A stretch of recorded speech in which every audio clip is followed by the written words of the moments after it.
Terima kasih Tuan Yang Ketua.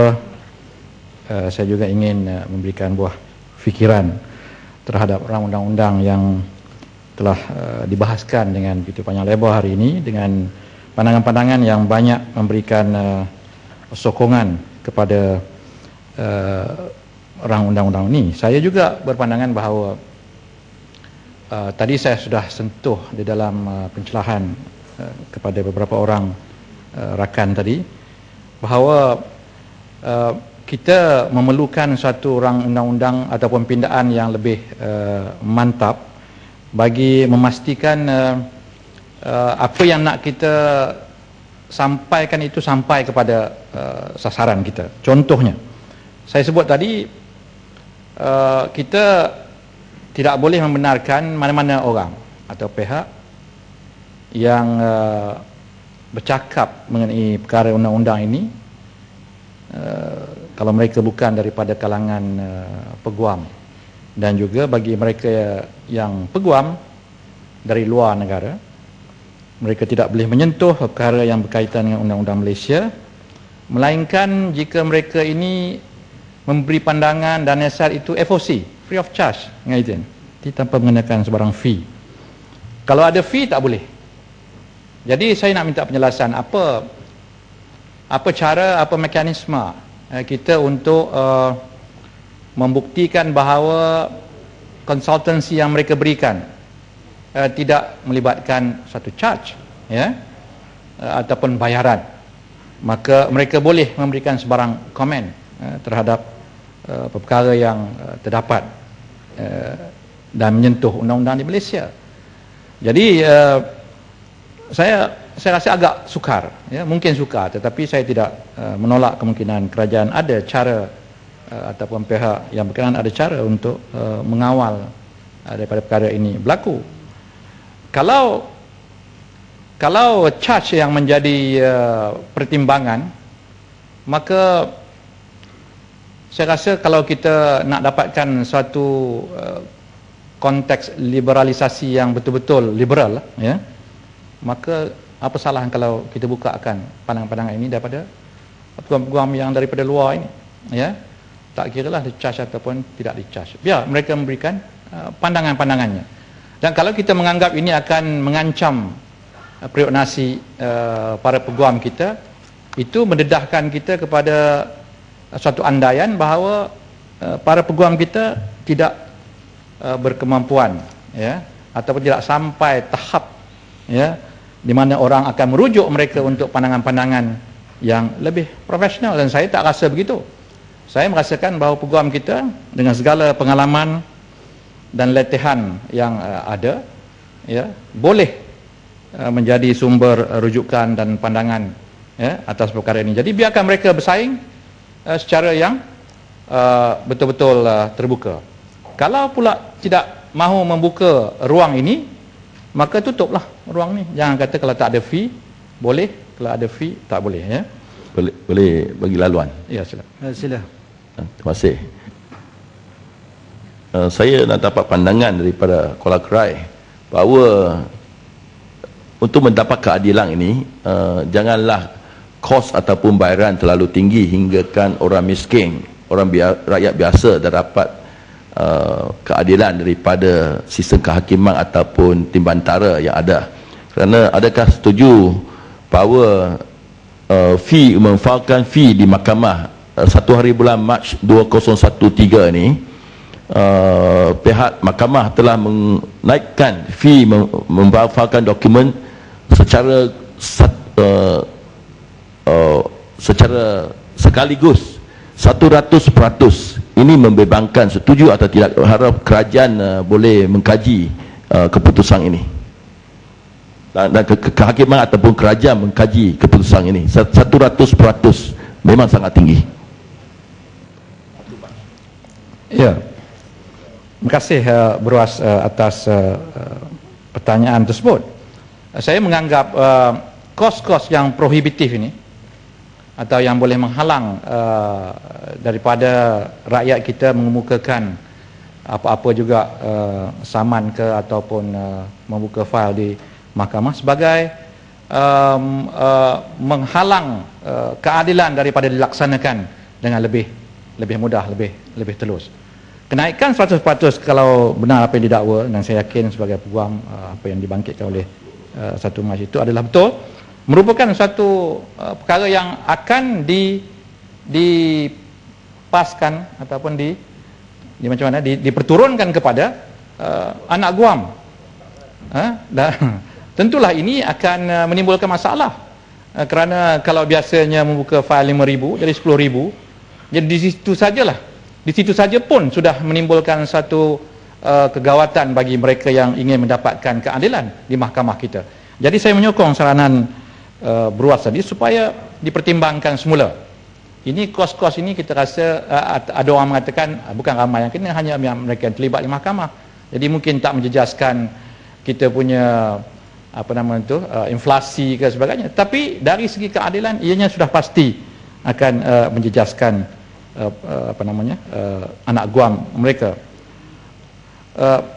Ditambah pula dalam kes-kes tertentu yang di mana bayaran kos mahkamah apabila selesai penghakiman itu juga kadang-kadang prohibitif dan menyebabkan ada orang yang berasa lebih baik tidak membawa kes-kes ini. Ini saya ambil contoh daripada petition pilihan raya yang telah dikemukakan. Ada peguam-peguam yang menuntut kos ini mengancam untuk menuntut jumlah sampai orang yang membawa ataupun yang menentang petition itu bankrupt. Jadi ini satu perkara juga yang tidak elok kita dengar.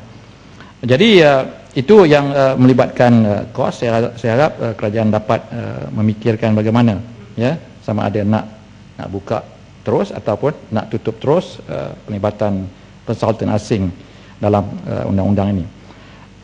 Bagi rakyat yang tentunya tidak berkemampuan, saya menyambut baik carangan daripada pengarang tadi supaya urusan Biro Legal Aid ini diperkemaskan, dipertingkatkan, meliputi seperti yang dicadangkan tadi, bukan hanya kes-kes jenayah tetapi juga kes civil yang sekarang semakin banyak didengar di mahkamah-mahkamah.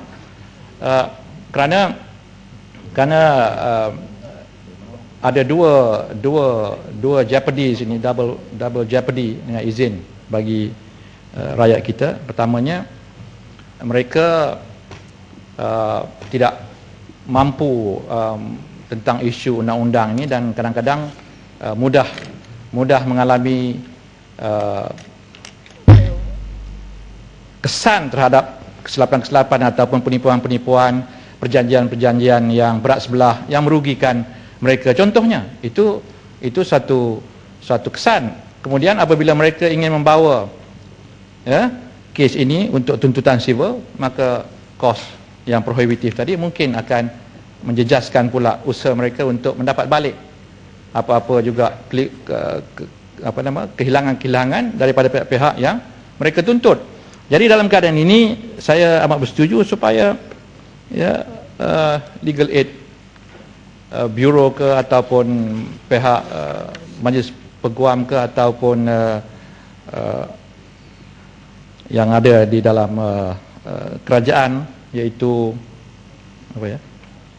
biro pengaduan awam, bantuan guaman, diperkukuhkan untuk membantu. Bukan hanya sekadar kes-kes jenayah tetapi juga membuka ruang untuk kes-kes. Mohon penjelasan tentang bantuan guaman atau legal aid ni dan kaitannya dengan petition pilihan raya. Oleh kerana kos-kos nampaknya melambung, walaupun kata kerajaan tak ada inflasi sangat dalam negara kita ini, tapi kos petitionnya sebagaimana diumumkan melambung agak kuat, tinggi peratusannya. Bolehkah legal aid itu kita libatkan dalam kes petition pilihan raya ini? Anggapkan bahawa kes-kes petition ini boleh dibiayai melalui legal aid bureau ini. Terima kasih Tumpat, cadangan yang sangat inovatif dan perlu dipertimbangkan. Kerana yang membuat tuntutan ke yang cuba membawa bantahan kepada petition bukannya semestinya kita yang berkedudukan baik ekonomi. Lainlah saman-saman terhadap utusan, misalnya utusan boleh kendalikan dengan mudah sebab mereka mendapat sokongan kuat daripada kepimpinan negara dan elan-elan GLC yang banyak, mereka boleh menghadapi klaim-klaim ini dengan mudah. Tetapi bagi kita yang kalangan awam ni, sudah pasti ianya akan memberikan kesan yang agak memudaratkan mereka kalau tidak ada bantuan-bantuan sedemikian. Datuk Petua, saya juga ingin menyentuh mengenai keadaan peguam-peguam kita yang akan berhadapan dengan satu senario liberalisasi yang cukup mencabar. Saya tidak kata mengancam, tapi cukup mencabar. Ya, antara argumen di dalam perbahasan TPPA ialah apabila ruang dibuka sepenuhnya, full liberalisation, ya, izin dalam semua urusan trade dan juga perkhidmatan. Ya, jadi seperti yang rakan-rakan saya sudah sebut, dan saya sekadar ingin mengulangi balik desakan supaya sesuatu dibuat agar keseluruhan majlis peguam-peguam kita yang ada di Malaysia ini berkemampuan untuk menghadapi kebanjiran masuk kepakaran guaman asing.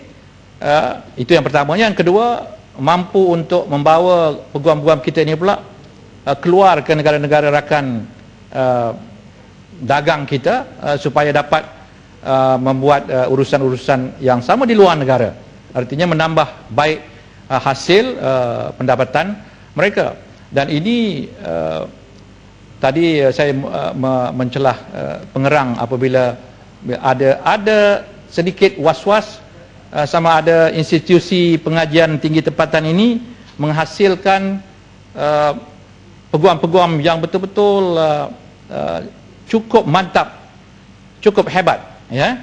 Kerana dikatakan tadi bahawa setengah institusi ini they have to pass the student for the sake of passing, ya, dengan izin. Kalau itu benar-benar berlaku, dan saya rasa ianya kemungkinan andaian semata-mata. Tetapi kalau ada unsur-unsur sedemikian, saya rasa bukan hanya menjejaskan image kelompok guaman ini, tetapi masa depan individu-individu yang mungkin tidak melepasi satu tahap minima untuk membuat amalan guaman, ya, akan masuk dalam circulation ini, akan masuk dalam kelompok ini. Dan seperti juga kalau ada doktor yang tidak dilatih dengan baik, ya, tetapi entah bagaimana masih dapat lulus dan berada di dalam profession perubatan negara kita, mereka mungkin akan menjadi doktor-doktor yang bahaya. Kalau kita dapat mengesannya, mungkin kita dapat mengelakkan anak-anak kita ataupun diri kita dilayan, dirawat oleh doktor-doktor sedemikian. Begitu juga kalau ada para peguam yang tidak mencapai tahap tersebut, mungkin ianya akan membahayakan juga anak-anak guam, klien mereka. Jadi ini mesti diberikan perhatian. Dan saya setuju sangat, ya, kerana saya lihatlah, oleh kerana kita kerap juga keluar masuk mahkamah, ya, memerhatikan bahawa suatu koman yang baik kepada bahasa Inggeris itu merupakan suatu nilai tambah yang cukup tinggi kepada para peguam kita. Dengan tidak memperkecilkan peguam-peguam kita yang ada, yang memang mahir, ya, dan dapat berbahas dengan baik di mahkamah dalam bahasa Malaysia. Tetapi dalam suasana yang baru yang akan kita hadapi dengan liberalisasi ini, saya setuju dengan pandangan daripada Bruas tadi bahawa a good command of English sudah merupakan menjadi suatu kemestian kepada pihak guaman kita. Jadi apa langkah kita, ya, di peringkat pendidikan tertiary untuk menghasilkan para peguam-peguam kita ini? Kalau kita masih lagi belum selesai berbahas mengenai pendidikan bahasa Inggeris di sekolah rendah, sekolah menengah, ya, bagaimana agaknya kalau kita nak menangani isu ini di peringkat IPT?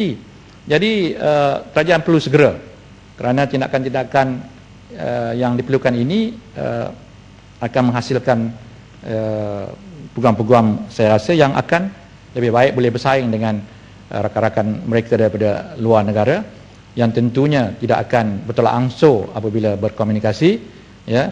Kebanyakannya akan berkomunikasi pada term-term mereka, terutamanya dalam bahasa yang mereka lebih faham. Jadi itu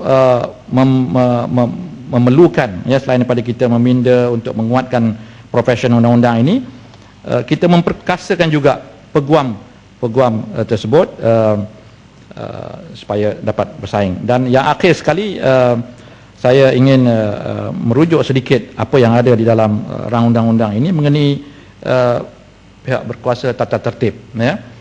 Saya rasa tidak ada khilaf di sini bahawa semuanya mesti tunduk kepada kawalan tata tertib yang satu di Malaysia ini, ya. Artinya tidak ada kelonggaran bagi mana-mana pihak yang mungkin datang membuat amalan di Malaysia ini mendapat sebarang bentuk pengecualian dan menyebabkan ada dua bentuk tindakan yang berbeza untuk kumpulan yang berbeza. Jadi kita harus tegas dalam hal ini. Jadi itu saya, Tuan Ketua, terima kasih.